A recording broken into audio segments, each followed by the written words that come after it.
Assalamualaikum dan selamat sejahtera. Hai, saya Cikgu Lia. Melalui video ini, Cikgu akan mengajar kamu membina rumusan lengkap yang mempunyai dua fokus, khusus untuk mata pelajaran Bahasa Melayu SPM KSSM. Sebelum itu, jangan lupa suka, langgani dan kongsikan video Cikgu ya. Paparan ini menunjukkan langkah-langkah untuk membuat rumusan. Pertama, analisis semua bahan. Kedua, bina pendahuluan rumusan. Ketiga, kenal pasti isi-isi utama daripada semua bahan. Keempat, bina kesimpulan rumusan. Kelima, semak rumusan yang telah siap dibuat.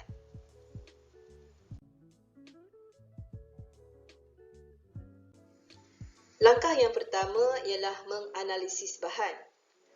Baca petikan dari awal ayat hingga akhir ayat. Seterusnya, kenal pasti kata kunci atau fokus yang terdapat dalam petikan. Biasanya, petikan mengandungi dua fokus. Seterusnya, teliti bahan dua untuk mengesan fokus yang dikemukakan. Dalam video ini, cikgu akan mengajar kamu membuat rumusan daripada dua bahan. Ini ialah contoh bahan satu iaitu petikan. Sekarang, cuba kamu mengesan kata kunci atau fokus yang terdapat dalam petikan satu perenggan ini. Gunakan teknik hayat dan kaedah mengesan kata kunci yang pernah cikgu tunjukkan dalam video-video cikgu sebelum ini. Boleh hentikan seketika video ini untuk membuat latihan. Baik pelajar, lihat pada ayat yang cikgu telah tandai dengan warna kuning. Cikgu bacakan ayatnya. Punca utama obesiti adalah disebabkan ketidakseimbangan pengambilan makanan dan penggunaan tenaga harian. Dalam ayat ini, jelas menunjukkan ada kata kunci punca. Seterusnya, kita perlu mengenal pasti tema yang dikemukakan dalam petikan ini. Setelah kita membaca keseluruhan perenggan satu, tema yang dikemukakan ialah obesity.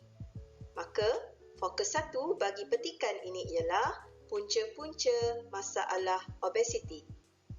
Seterusnya, kita lihat pada ayat yang cikgu tandai dengan warna biru. Cikgu bacakan ayatnya.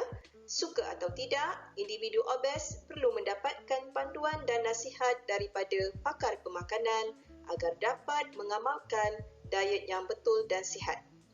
Dalam ayat ini mengandungi perkataan perlu yang menjadi penanda bagi kata kunci cara. Maka dengan itu, fokus dua petikan ini ialah cara-cara mengatasi obesiti. Langkah seterusnya ialah membina pendahuluan. Pendahuluan ditulis dalam satu ayat sahaja dan mengandungi fokus satu, fokus dua dan tema petikan. Cara menulis pendahuluan, pelajar perlu memulakan pendahuluan tersebut dengan frasa rumusan tentang. Seterusnya, tuliskan fokus satu, gabungkan dengan fokus 2 serta tema petikan. Contoh pendahuluan yang lengkap, rumusan tentang punca-punca masalah obesiti dan cara-cara mengatasinya. Alhamdulillah, mudah kan pelajar? Kita akan sambung pelajaran membina rumusan yang lengkap ini dalam segmen yang kedua. Ayo kita belajar.